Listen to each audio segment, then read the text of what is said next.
السلام علیکم ناظرین، میں ہوں ڈاکٹر عمار اور یہ میرا یوٹیوب چینل ہے۔ آج ہم بات کریں گے ابراہم اکارڈ کی، جس کی باز گشت، جس کی گونج، جس کی ڈیبیٹ اس وقت نہ صرف پاکستان بلکہ پوری دنیا میں سنائی دے رہی ہے۔ اور جتنے بھی آپ بڑے چینل اٹھا کے دیکھ لیں یا بڑے اخبارات ہیں، الجزیرہ ہے یا CNN ہے، وہ بڑے جو ہے چینل وہ اس کو رپورٹ کر رہے ہیں، کچھ اسرائیلی چینل بھی اس کو رپورٹ کر رہے ہیں۔ ناظرین، ابھی تک دنیا میں 28 ممالک نے اسرائیل کو تسلیم نہیں کیا۔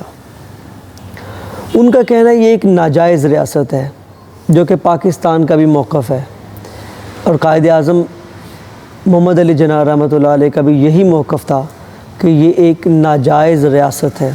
28 ممالک نے اس کو تسلیم نہیں کیا، جن میں زیادہ سے زیادہ عرب ممالک جو ہیں، مڈل ایسٹ کے یا مشرق وسطیٰ کے جو ممالک ہیں، انہوں نے اس کو تسلیم نہیں کیا، جن میں ایک پاکستان بھی شامل ہے۔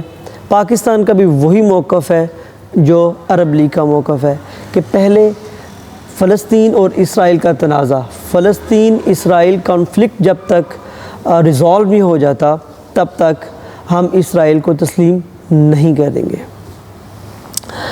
ناظرین، یہ معاہدہ ہے کیا اور یہ معاہدہ اس کا آغاز کب ہوا، اس کے بارے میں آج ڈیٹیل دیکھیں گے۔ یہ معاہدہ ہے کیا، پہلے اس پہ ڈسکس کریں گے۔ What is Abraham accord?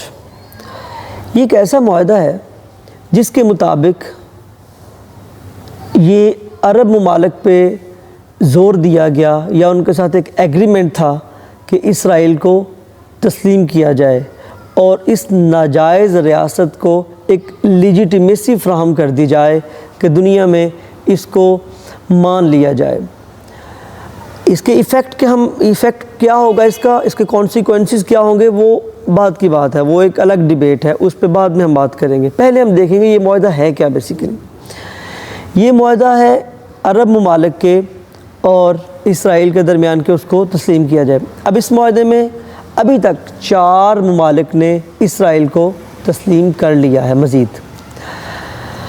اب اس کا دوسرا جو مقصد یہ تھا بیسیکلی کہ اس ایگریمنٹ میں تھا کیا کہ عرب ممالک اور اسرائیل کے درمیان تعلقات کو نارملائز کرنا، ان کے تعلقات کو بہتر بنانا، اور اس میں پیس ڈیل بھی شامل تھی، امن معاہدہ بھی شامل تھا، ڈپلومیٹک ریلیشن شپ بھی شامل تھے کہ دونوں جتنے ممالک اسرائیل کے ساتھ ایگریمنٹ کریں گے وہ ڈپلومیٹیکلی بھی اس کے ساتھ جو ہے وہ تعاون کریں گے، اکانومیکلی معاشی طور پر بھی ان کے درمیان ایگریمنٹ ہونے تھے۔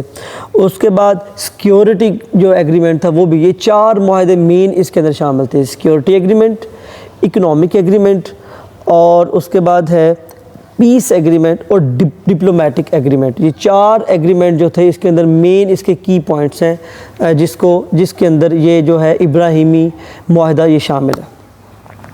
اور یہ سب سے پہلے اس پہ 2020 میں کام شروع ہوا تھا۔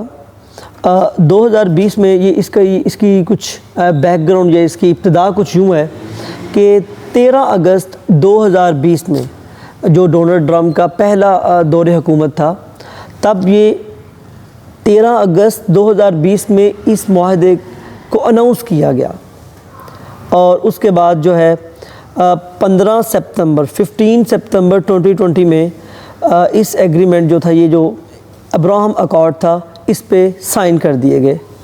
سائن کیے گئے، اس کے اندر 2 ممالک شامل تھے، اس کے UAE اور بحرین، یہ 2 ممالک شامل تھے۔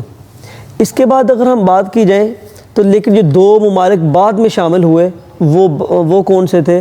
وہ اردن اور جو ہے سوڈان اور مراکش، یہ 2 ممالک بعد میں 2021 میں شامل ہوئے۔ 2020 پہ 2 ممالک تھے، کون سے؟ UAE اور بحرین، انہوں نے 2020 میں ہی سائن کر دیے۔ یہ کہاں پہ؟ وائٹ ہاؤس پہ، واشنگٹن DC میں یہ ایگریمنٹ ہوا تھا۔ اس کے بعد اس معاہدے کی اہمیت یہ بتائی جا رہی ہے کہ مشرق وسطیٰ کا جو امن معاہدہ ہے وہ اس کے ساتھ وابستہ ہے۔ اگر یہ معاہدہ کر لیا جائے گا تو مڈل ایسٹ کا جو پیس ایگریمنٹ ہے اس کو دوام ملے گا، پیس ایگریمنٹ اس کے مطابق جب یہ جو معاہدہ ہو جائے گا تو دنیا میں امن آ جائے گا۔ یہ بات اب کس حد تک ٹھیک ہے، یہ بعد میں یہ تو وقت بتائے گا کہ یہ بات ٹھیک ہے یا غلط ہے۔ ابھی فی الحال تک تو اس پہ کوئی چانس لگ نہیں رہا کہ یہ بات ٹھیک ہے، کیونکہ پوری دنیا میں امریکہ ایز اے بلی کا رول پلے کرتا رہا ہے، لیکن یہ اب ریجن کا ایک الگ سے بلی تیار ہو رہا ہے، اسرائیل، جو اپنی مرضی کرے گا امریکہ کے کہنے پہ۔ اب یہ بات دوبارہ رپورٹ ہو رہی ہے کہ جولائی 2025 میں، اب جو کہ ڈونلڈ ٹرمپ کا دوسرا دور حکومت ہے جو جا رہا ہے، اس وقت ٹرمپ کا جو دوسرا دور ہے اس میں دوبارہ پھر اس پہ کام شروع ہو چکا ہے، اور اس کی بازگشت پوری دنیا میں اس وقت سنائی دے رہی ہے۔ اب اس کے مطابق اب کیا کیا جائے گا؟ اب شام، سیریا، لبنان اور سعودی عربیہ، یہ 3 ممالک جو ہیں ان پہ زور دیا جا رہا ہے کہ آپ اسرائیل کو ایکسیپٹ کریں، اسرائیل کو تسلیم کریں، اسرائیل کو ریکگنائز کریں۔ اب بیسیکلی یو اے ای ہے نا، دبئی، یو اے ای متحدہ عرب امارات، وہ سعودی عرب کا ایک واٹر مارک ہے۔ سعودی عرب نے جب بھی کوئی کام کرنا ہوتا ہے پہلے یو اے ای سے وہ کام کرواتا ہے کہ دنیا میں اس کا کیا ریئیکشن آتا ہے۔ اگر تو انہوں نے سمجھا کہ اس کا ریئیکشن جو ہے وہ نارملائز ہی ہے، لوگ نہیں اتنا اس پہ، اس کا ریئیکشن جو ہے وہ نارملائز ہی ہے، لوگ نہیں اتنا اس پہ آواز نہیں اٹھتی، تو ہو سکتا ہے سعودی عربی اس کو ایکسیپٹ کرنے لگ جائے یا اس کی طرف غور کرے۔ لیکن اگر دنیا میں بھونچال آ جاتا، کوئی شور پڑ جاتا کہ یہ ہم اس چیز کو ایکسیپٹ نہیں کریں گے، تو سعودی عرب آٹومیٹکلی، لیکن اب